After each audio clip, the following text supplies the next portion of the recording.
My own family cast me out, and even took my car for their luxurious vacation. Now they're desperate for me to drop the charges. But my cold final reply shattered their scheme and left them begging for a chance to make things right. My dad Alan and my older brother Jason weren't just entitled. They were masters at it. Like they had it down to an art. My mom, Linda, wasn't much help either. She just went along with whatever they did, no matter how messed up it was. Her favorite line was always, "That's just how they are," as if that was some magical excuse to let them do whatever they wanted. Alan's entitlement started way before I was born. He always acted like the world owed him something, and apparently having kids was just a way to get more people to do stuff for him. He told me once about how his parents never said no to him growing up. If he wanted something, he got it, no questions asked. He liked to say, "That's how families should work." But what he really meant was, "Everyone should do what I want or else." Jason was basically a carbon copy of Alan, just younger and more smug about it. If Alan said something, Jason was right there backing him up like a little mini sidekick. He didn't just inherit the entitlement, he leveled it up. He'd make fun of me for being too sensitive whenever I tried to stand up for myself. If Alan took my stuff, Jason would laugh and tell me to stop being dramatic. They were like a two-man wrecking crew for my sanity. I can't even count how many times they just took my stuff because they thought it was theirs by default. One time, I spent weeks saving up for a new laptop. I needed it for school, and I was so proud when I finally bought it. Literally 2 days after I got it, Jason grabbed it and started installing all these games. I told him to give it back, and he just said, "Relax, you're not even using it right now." Alan chimed in, "He's your brother. Let him borrow it." Borrow? Yeah, right. I never saw it again without Jason's greasy fingerprints all over the screen. This was my life with them. Alan would take whatever he wanted, and Jason would back him up like it was his duty. And Linda? She just stayed out of it, shrugging and muttering about how boys will be boys. No one ever had my back. I learned early on that if I wanted something, I had to keep it hidden, or make it so they couldn't touch it. By the time I turned 18, I knew I had to get out of there. Living under their roof was suffocating. Every day was a reminder that nothing was mine. Not my stuff, not my time, not even my peace. I started saving every penny I could from my part-time job at a local hardware store. That's how I ended up with a 1998 Honda Accord. It wasn't much to look at. It had rust spots, a cracked tail light, and the engine sounded like it had a smoker's cough, but it was mine. I spent months fixing it up. Every paycheck went toward parts and repairs. New tires, a tune-up, replacing the battery, you name it, I did it. I wasn't just fixing a car, I was building my escape plan. Of course, Alan and Jason didn't see it that way. To them, the Accord wasn't my hard-earned ticket to freedom. It was just another thing they could use whenever they felt like it. I tried to set boundaries, but they didn't care. Jason took it the first time without even asking. I came home from work and the car was gone. I freaked out and started calling everyone, only for Jason to stroll in hours later like nothing happened. He tossed me the keys and said, "Relax. I just took it for a spin." Alan backed him up, of course. "It's just a car," he said. "Don't make a big deal out of it." Things got worse from there. Every time I turned around, the car was gone again. They didn't even bother asking most of the time. I'd come home from a long shift and find out they'd been using it for who knows what. One day they brought it back with a huge dent in the side. I lost it. "What the hell happened to my car?" I yelled. Jason just shrugged. "It's old. Who cares?" Alan, ever the diplomat, added, "You should be grateful we even brought it back." That's when I started hiding the keys. I wasn't about to let them trash the only thing I had, but hiding the keys only made them more determined. One night, I woke up to the sound of Jason rummaging through my room looking for them. When I caught him, he just laughed and said, "Don't be so paranoid." The final straw came one morning when I woke up and the car was gone again. This time they were working as a team.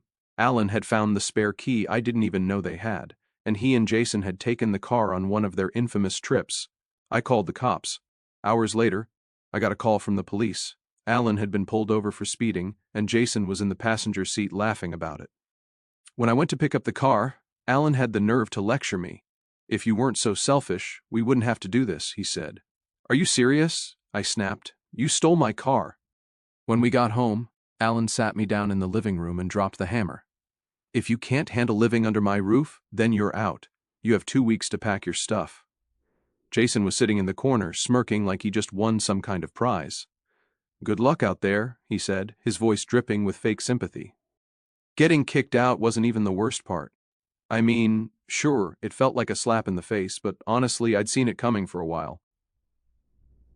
Alan always had to have the last word, and Jason loved stirring the pot. What really pushed me over the edge was how smug they both were about it, like they genuinely thought they were teaching me some sort of lesson. I spent the first night just lying on my bed, staring at the ceiling, thinking about how I ended up here. All I wanted was to have something that was mine, something they couldn't take or ruin. That stupid old Honda Accord was supposed to be my ticket out of their grasp.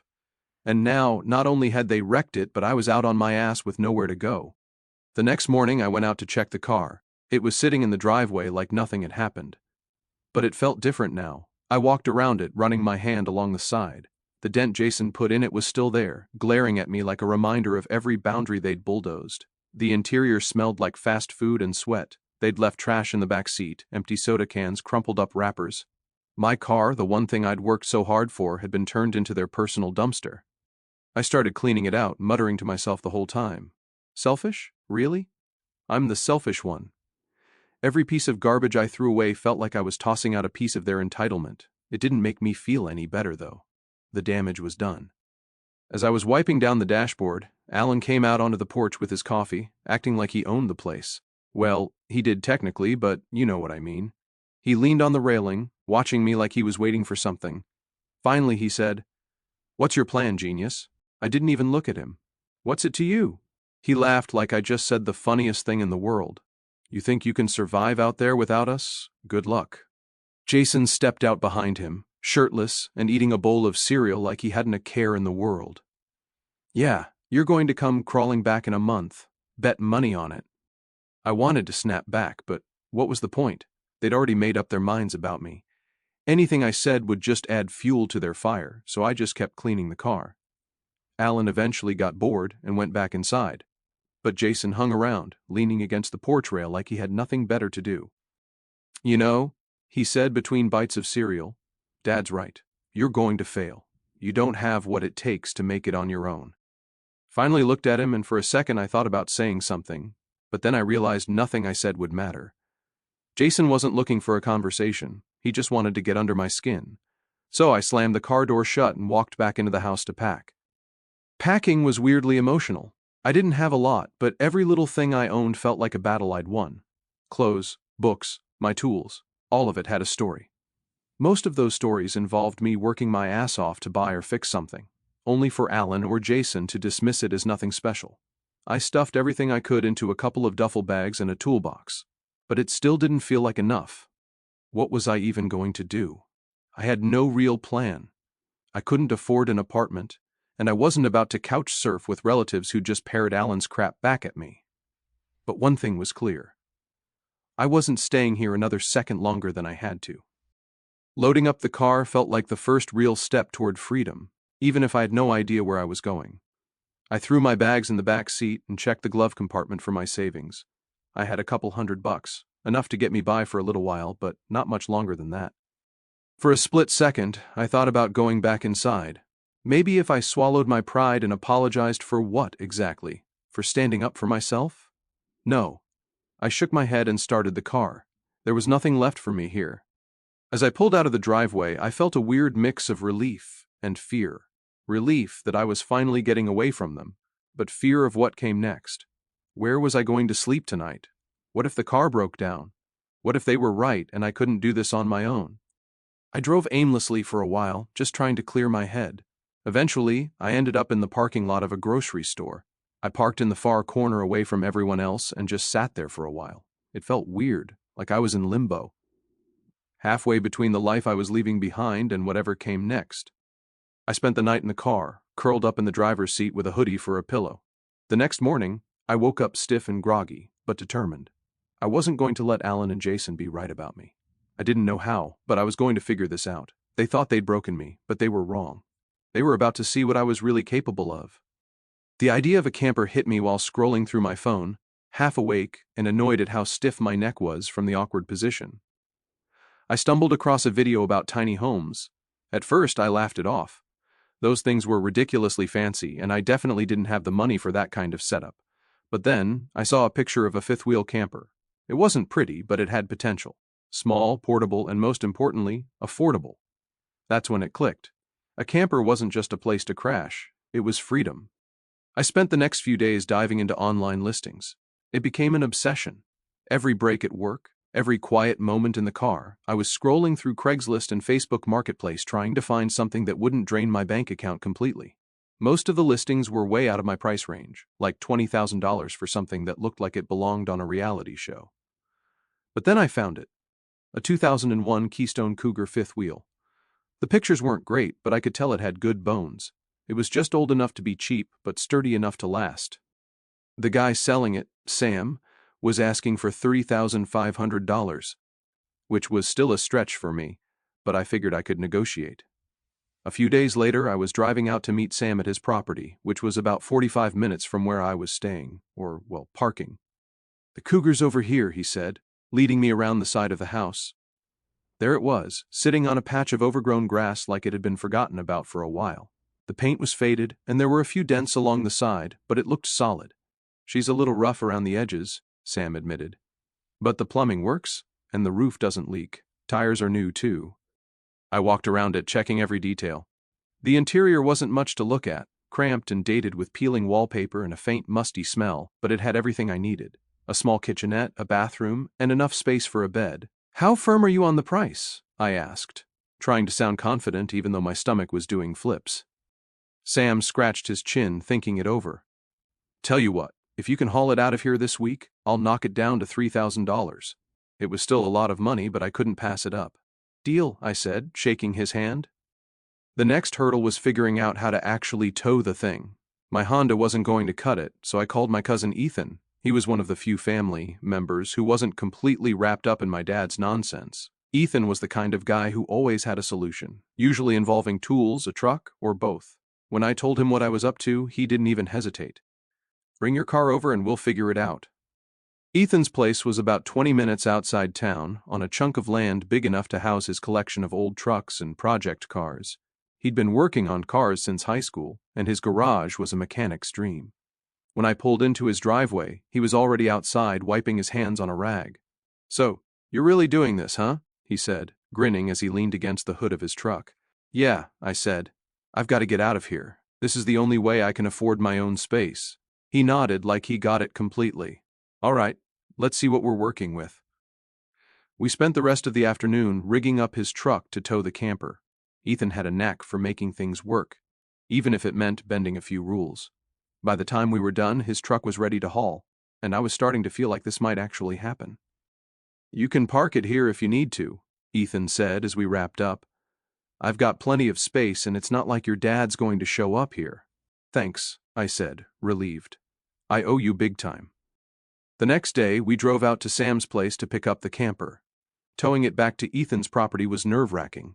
I kept glancing in the mirrors, half expecting something to go wrong, but we made it without a hitch. The first night in the camper was surreal. It wasn't fancy, far from it. I slept on an old mattress that smelled vaguely of mildew, surrounded by peeling wallpaper and a tiny sink that dripped if you didn't turn it off just right. Over the next few days, I started fixing it up. I scrubbed every surface, patched a small hole in the floor, and added some cheap string lights I found at the dollar store. Ethan helped me hook up a water supply, and I managed to find a used propane tank for the stove. It wasn't much, but it was starting to feel like home. I thought moving would give me some peace, but of course, Alan and Jason couldn't leave well enough alone. I didn't tell them where I was staying, but news travels fast in my family. I guess someone mentioned my setup to them, probably thinking they were making polite conversation. Next thing I knew, they were back in my business. A couple of days later, Ethan came to the camper while I was working on patching up the roof. "You got company?" he said, pointing toward the driveway. I climbed down the ladder and spotted Alan's beat-up truck pulling in with Jason riding shotgun. "Great," I muttered, wiping my hands on my jeans. "What do they want now?" Alan got out first, acting like he owned the place. Jason followed, his usual smug expression plastered across his face. They didn't even say hi. Alan just walked right up to the camper, looking it over like he was appraising it. "Nice setup you've got here," he said, his tone dripping with fake politeness. "Looks like it could use a little TLC, though. You keeping up with the maintenance?" "What do you want, Dad?" I asked, crossing my arms. Alan smiled, but it wasn't friendly. "We've been talking, and we think it's time you showed a little gratitude. Let us take the camper out for a weekend. It's not like you're doing anything important with it. Jason jumped in before I could answer. Yeah, it's just sitting here. You can live without it for a couple of days. I could feel my blood pressure rising, but I took a deep breath before responding. No, this is my home. I'm not lending it to you. Alan's face hardened. You're being ridiculous. We're family. Families help each other out. Funny how that works, I shot back. Because the only time you want to help is when it benefits you. Jason rolled his eyes. Here we go again. Always the victim, aren't you? I ignored him and focused on Alan. You've taken enough from me. The answer's no. Ethan, who'd been watching from a distance, decided he'd heard enough. He walked over and stood next to me, crossing his arms. You heard him, Ethan said. No means no. Alan glared at Ethan like he was some kind of traitor. This doesn't concern you. Ethan smirked. It does when you're on my property. For a moment, I thought Alan was going to blow up, but instead he shook his head and muttered. Unbelievable. He turned to Jason. Come on, we're leaving. You're going to regret this, he said as they drove off. I wish I could say that was the end of it, but of course it wasn't. A few days later, I started getting calls and texts from family members. Alan and Jason had been busy spinning their version of the story. According to them, I was being selfish and ungrateful, refusing to help out my poor dad, who just wanted a nice weekend away. Why can't you just let him borrow it? One of my aunts asked over the phone. It's not like you're using it for anything important. It's my home, I replied for what felt like the 100th time. Would you let someone take your house for the weekend? That's not the same, she argued.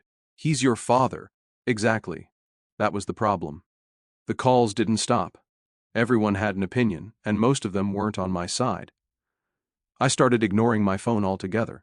Ethan tried to cheer me up by joking about how Alan and Jason were like bad movie villains, always plotting their next move. It was funny at first, but the constant pressure was wearing me down. The breaking point came when they showed up again. I was sitting outside enjoying a rare moment of peace when I heard the rumble of their truck coming up the driveway. I groaned, You've got to be kidding me. Alan didn't even bother with pleasantries. He got out of the truck and pointed at the camper. We're taking it, he said like it was already decided. I stood up. The hell you are. Jason leaned against the truck, smirking as usual. We figured we'd give you a chance to do the right thing, but clearly you're too stubborn for that. Ethan came out of the garage, wiping his hands on a rag. You're not taking anything, he said, his voice calm but firm, unless you want me to call the cops. That got Alan's attention. You wouldn't dare, he said, his tone low. Ethan didn't flinch. Try me. There was a tense moment where I thought things might actually get physical, but Alan backed down.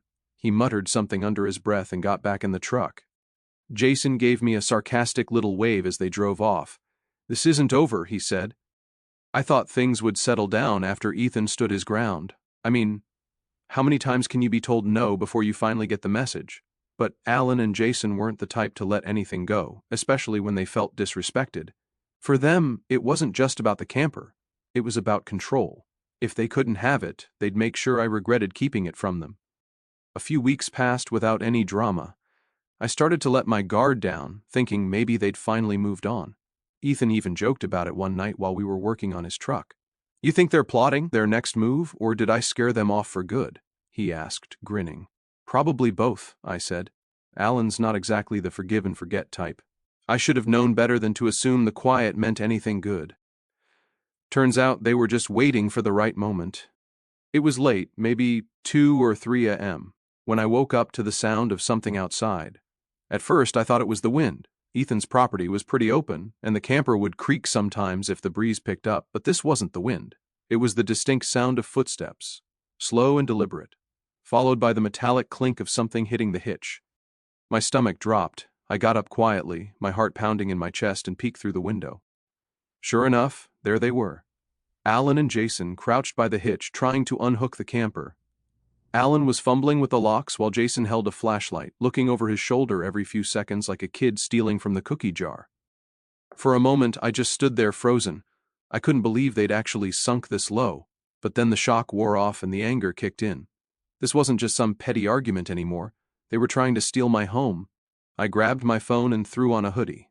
Bursting out of the camper, I shouted, "What the hell do you think you're doing?" They both jumped. Alan dropping the tools he'd been using. Jason, ever the quick talker, tried to play it off. Relax, man, we were just… Don't even start, I cut him off. You're trying to steal my camper in the middle of the night. Are you insane? Alan straightened up, brushing off his hands like he hadn't just been caught red-handed. It's not stealing, he said like that made any sense. We're your family. We just wanted to borrow it for a couple of days. You mean steal it? I shot back. Because that's what this is. Jason stepped forward, flashlight still in hand. Don't be so dramatic. It's not like we were going to keep it. Get off my property, I said, pointing toward their truck. Now, before I call the cops. Alan's face twisted into a sneer. You'd really call the cops on your own father over this? Jason rolled his eyes. Oh, here we go. Always the victim. You need to grow up. Grow up? I repeated, laughing bitterly. You're the one sneaking around in the middle of the night like a damn criminal. Before they could respond, Ethan's porch light flicked on and the door swung open. Ethan stepped out, holding a crowbar in one hand and a flashlight in the other. What's going on out here? He called, his voice calm but firm. Alan and Jason both froze. Alan, probably thinking he could smooth things over, raised his hands. We're just having a little family disagreement, he said. Ethan wasn't buying it. Looks to me like you're trespassing. You want to explain why you're messing with the camper at this hour? Jason tried to jump in, but Ethan cut him off. Save it. You've got about 30 seconds to get in your truck and leave, or I'm calling the cops myself. After they were gone, Ethan turned to me. You okay? Yeah, I said, though my heart was still racing. Thanks for coming out. He nodded. Figured they'd pull something like this eventually. You should probably think about adding some extra security just in case. I was already planning on it, I said, running a hand through my hair. This just sealed the deal. The next day, I went into full lockdown mode. I bought motion sensor lights and heavy-duty locks for every part of the camper that could be accessed. I even found a GPS tracker online that I could attach to the undercarriage. If they ever managed to move the camper, I'd know exactly where it went. Ethan helped me install everything, and by the time we were done, the camper looked more like a fortress than a home. If they come back, they're going to need a damn tow truck, Ethan joked, though I could tell he was just as frustrated as I was. Alan and Jason didn't try anything for a while after that, but the damage was already done. Every little sound outside made me suspicious, and I started checking the locks obsessively. It wasn't just about the camper anymore, it was about feeling safe, and they'd taken that from me. The real showdown came at the family barbecue. Ethan had offered to host it that year, and I figured it was a good chance to reconnect with some of the less dramatic members of the family. I parked the camper off to the side of his property, far enough from the main area to give myself some space, but close enough to keep an eye on it. Things were going well at first. I caught up with a few cousins, played a game of cornhole, and even managed to laugh a little. For a moment, it felt like maybe we could all just have a normal day without any drama. And then Alan showed up. He didn't waste any time. The moment he saw the camper, his face twisted into a scowl, and he made a beeline for me. Jason was right behind him, smirking like he couldn't wait to watch the fireworks. You really brought it here? Alan said, loud enough for everyone to hear. You couldn't let your old man borrow it, but you'll drag it out here to show off? I sighed, already exhausted by the conversation. It's my home, Dad. I'm allowed to take it wherever I want. Unbelievable, he said, throwing his hands up. You don't care about family at all, do you? After everything we've done for you. Jason chimed in because of course he did. Yeah, real classy, man. You're making this whole thing about you. By now a small crowd had gathered, clearly enjoying the drama. Before I could respond, Chloe, one of my cousins, stepped in. Honestly, he's right, she said, crossing her arms. Maybe it's time you two stop treating him like garbage. This isn't about the camper, it's about control. And everyone here knows it. Alan turned bright red, and Jason looked like he'd been slapped. The rest of the family stayed quiet, which was probably the best thing they could have done. Alan muttered something about how no one respected him anymore and stormed off, Jason trailing behind him. I didn't win any popularity points that day, but I didn't care. For once, someone had called them out, and it wasn't just me standing there alone. The next morning, we hitched the camper to Ethan's truck and moved it closer to the garage. It wasn't as picturesque as the spot by the trees, but it was safer. Ethan also helped me install a new motion sensor light that covered the entire driveway. If Alan and Jason tried to come back, they'd be lit up like a Christmas tree. I also decided to take things a step further using the GPS tracker I'd installed earlier. I set up an alert system on my phone. If the camper moved more than a few feet without me knowing, I'd get an instant notification. It wasn't foolproof, but it was better than nothing. Alan and Jason didn't show up again after that, but I knew it was only a matter of time. They'd made it clear they weren't going to let this go, and I wasn't about to back down. This wasn't just about the camper anymore, it was about standing my ground. For once in my life, I wasn't going to let them take something from me. As I sat in the camper that night, surrounded by the soft glow of the string lights I'd put up, I felt a strange mix of exhaustion and determination. They could try all they wanted, but this was my home and I wasn't going to let them take it without a fight. For a while, things stayed quiet. Alan and Jason must have realized that showing up uninvited wasn't going to work anymore, especially with Ethan ready to shut them down the second they tried something. But knowing them, I couldn't shake the feeling that they were planning something. They never really let things go, they just waited for the next opportunity. And that opportunity came when I had to leave town for work. It wasn't anything major, just a couple of days helping out at another branch of the company I worked for. Before I left, I triple-checked everything. The camper was locked up tight, the GPS tracker was set, and Ethan promised to keep an eye on things while I was gone. I even joked with him about needing a security detail. "Don't worry," he said, smirking. "If they try anything, I'll handle it." I didn't think they'd have the guts to try again, especially after the mess they'd been causing. The first night I was away, I got a notification on my phone from the GPS tracker. At first, I thought it was a glitch. Maybe a strong wind had jostled the camper or a curious animal had triggered the motion sensors. But when I opened the app and saw the live location, my stomach dropped. The camper was moving. I stared at the screen, trying to process what I was seeing. It wasn't just moving a little, it was cruising down the highway, heading away from Ethan's property. I called Ethan immediately. "Hey, did you move the camper?" I asked, my voice shaking. "What? No," he said, sounding confused. "Why?" "Because it's gone," I said. "The GPS says it's halfway to town." There was a brief silence on his end, followed by a sharp curse. "That son of a... It's got to be your dad." I called the police right away, trying to explain to the dispatcher that my dad had stolen my camper. It wasn't exactly easy. She asked for proof of ownership and I told her I had the title and the GPS logs to back it up. She said they'd send officers to intercept the vehicle and advised me not to confront him myself, as if that was even an option. I wasn't anywhere near the camper. Meanwhile, Ethan wasn't waiting around. "Send me the GPS location," he said. "I'm heading out now." I gave him the coordinates, and then sat there staring at my phone, helpless and furious. Alan and Jason had really done it this time. Stealing my car was one thing, but this was on another level. It didn't take long for Ethan to catch up with them. He called me as soon as he spotted the camper. "They're on Old Mill Road," he said. "I'm staying back until the cops get here, but I can see them clear as day. Your dad's driving and Jason's riding shotgun." "Figures," I muttered. "Just keep an eye on them." A few minutes later, the police arrived. Ethan stayed on the line, describing everything as it happened. The officers pulled Alan over just as he was turning into his driveway. Ethan parked nearby, watching as the situation unfolded. "They're talking to him now," he said. "Your dad's trying to argue, but they don't look like they're buying it." I felt a small surge of satisfaction hearing that. Alan had always been good at talking his way out of trouble, but this time he'd gone too far. The call ended when Ethan said he'd head back after the situation was under control. By the time I got back into town the next day, Alan had already been arrested. Jason wasn't charged, he wasn't the one driving, but he'd apparently thrown a fit when the police took Alan away. When I went to the station to provide my statement, the officer handling the case was surprisingly understanding. "You sure you want to press charges?" she asked. "This is your father, after all." "Yes," I said without hesitation. "He's been crossing lines my whole life, and I'm done letting him get away with it." Alan pled guilty a few weeks later. He avoided jail time, but he was slapped with a hefty fine and ordered to pay restitution for the trouble he caused. I heard through the family grapevine that he was furious about the whole thing, but I didn't care. I was done listening to his excuses. Jason, meanwhile, sulked in the background, acting like the victim in all this. He even tried to call me once, but I didn't bother picking up. The rest of the family was divided.